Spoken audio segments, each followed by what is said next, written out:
В сегодняшнем видео я хотела бы совершить виртуальное путешествие по столице нашей родины, городу Нур-Султан.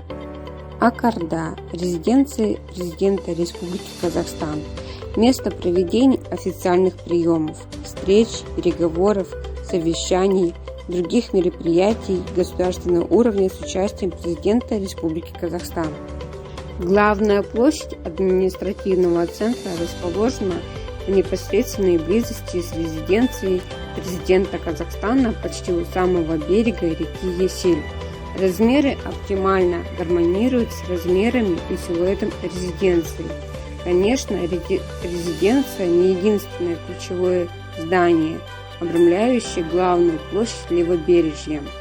Главная площадь, как официальный центр республики и средоточие центральной власти, включает комплекс зданий, Сенат, Маджлис, правительство и Верховный суд.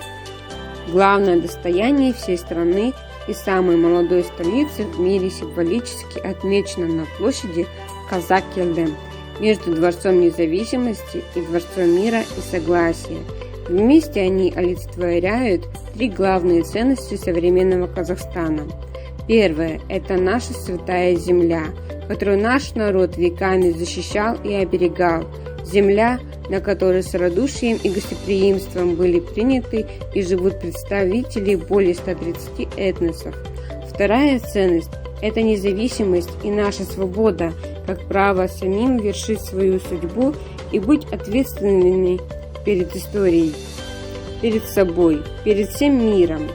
Третье – это единство народа, мир и согласие во имя процветания родной отчизны.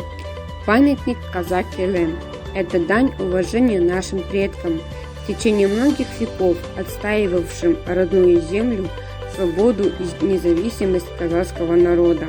Монумент символизирует связь между настоящим и будущим, а также преемственность поколений. На вершине монумента изображена птица Самрук, которая символизирует свободу, независимость и стремление к будущему.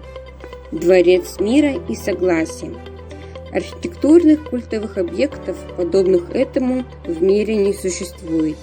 Казахстанский храм – место для конструктивного диалога, где собираются представители различных мировых традиционных религий, офисы духовных конфессий, где есть исследовательский центр, библиотека, музей национальной культуры, университет цивилизаций, выставочные и концертные залы, театр оперы и балеты.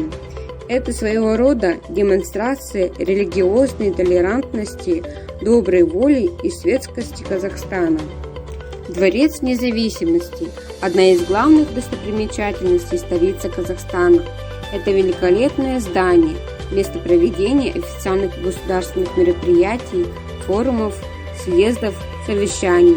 Наряду с официальными мероприятиями здесь проходят концерты, выставки, праздничные торжества.